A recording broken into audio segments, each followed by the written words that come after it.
দীর্ঘ কয়েক বছর ধরে প্রতিশ্রুত পানীয় জল পান করে একটু তৃষ্ণা নিবারণের প্রত্যাশায় রাজ্য সরকার ও এডিসি প্রশাসনের কাছে বহু দরবার করে এসেছিল 50 পরিবার।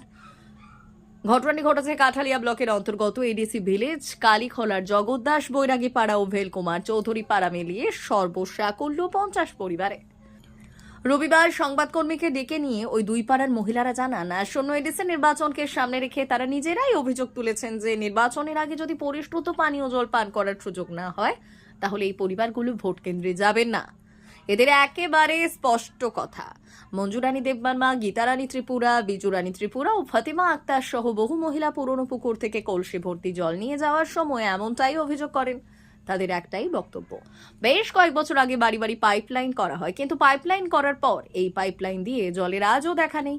এই নিয়ে বহু অভিযোগ, বহু আবেদন জানানো হয়েছিল, কিন্তু দুর্ভাগ্যবশত আজও কোনো এই সমস্যার সমাধান মেলেনি। এখন সিদ্ধান্ত নিয়েছেন নির্বাচনে ভোট দিয়ে তাদের কোনো লাভ নেই। তার কারণ, বহুদিনের পুরনো পুকুর থেকে দূষিত জল পান করে শিশু থেকে বৃদ্ধ রোগগ্রস্ত হচ্ছেন। কাজেই সামনে নির্বাচনে তারা কাউকে ভোট দেবেন না যদি পরিশ্রুত পানীয় জলের ব্যবস্থা না হয়। Bureau report, news 24 network.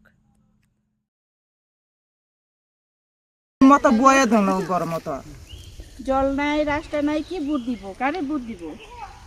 নেতারা জল দিতে আমরা পারে না। কেউ ভোট দিতে না, বলে জলের সুবিধা করে দিলে আমরা ভোট দিব। হ্যাঁ জল জল দিলে আমরা বুট দিব, মতো বয়ে দিব দিল বান্ধের বড় মতো তুলি জল বুট দিম তুলি দিতাম না আমরা। পানির পরে পানি খাইছো নি আর? না, একবারও পানি আইছে না। কত বছর হইব বয়সে রে? ওইব তো 2-3 বছর।